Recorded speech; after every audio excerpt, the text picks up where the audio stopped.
What it is essentially it's a year of funding for me to go to Yale and to write. I don't have any other responsibilities. It's just to write and finish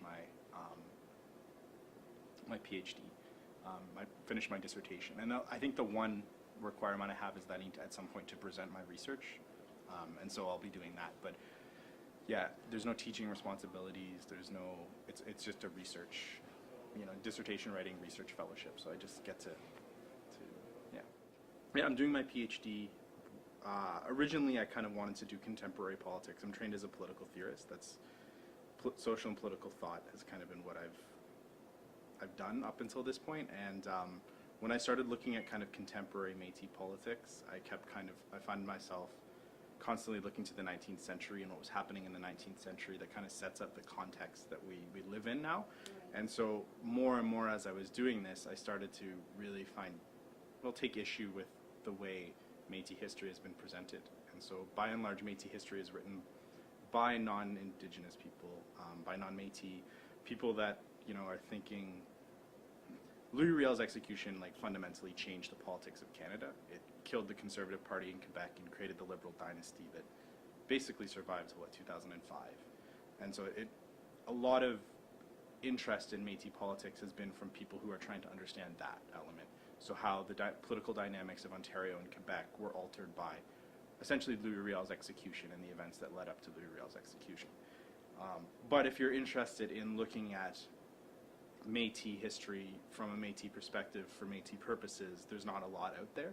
And so there's a ton of information kind of generally about Métis politics, but always from an outsider's perspective. And so my project is trying to, what would Métis history look like if it was understood by Métis? So if 19th century Métis were writing a history about what they were doing, what would it look like? And so that's what I'm trying to do. This was the only Ivy League fellowship that as a non-US citizen I was eligible to apply for. So I imagine there aren't many more. I don't know that for sure. Maybe there's dual citizens.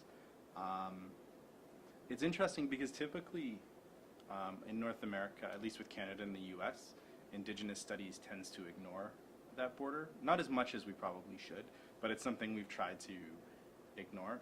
Neither of the Canada or the US, the states don't typically acknowledge that kind of porous boundary as it always has been.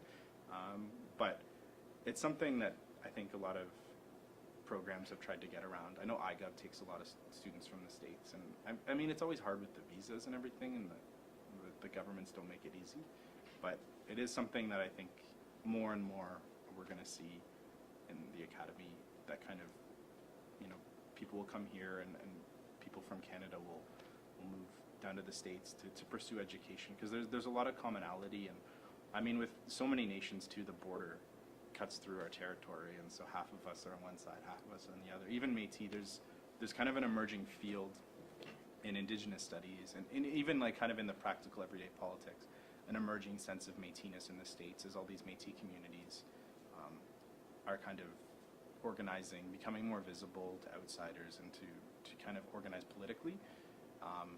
And so even in in places like North Dakota and places like Montana, there's quite sizable Métis populations that are kind of becoming more visible to those of us who don't live in them or are related to people in those communities. So universities often perceived as these places for very privileged people at the end of the day. Absolutely. And nowhere more so probably than an Ivy League institution. Yes. Do you ever feel conflicted about this? Yeah. I mean, I did my undergrad and my master's at Queen's, which I feel is probably a very similar atmosphere. And I did feel very conflicted at Queen's.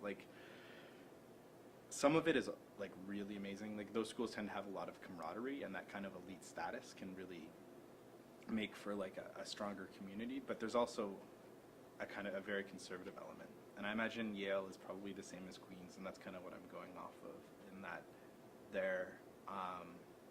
there's kind of this conservative element and assumption that of white middle classness, and that those who aren't white and middle class aspire to be white and middle class. And so there's this kind of pervasive assumption that people have the same values and the same goals in life, and there's very little kind of understanding of anything different.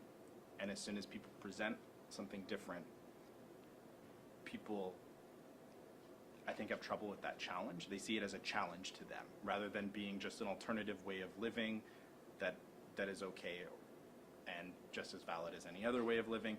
People are threatened. They see it as threatening their way of life or their goals, their aspirations, and and that can turn into kind of a nasty situation. And so at Queen's, we had a very supportive, a small but supportive group of people, and and Yale has kind of a similar situation. And so, I mean, like any university, it's about surrounding yourself with the right people. I think we're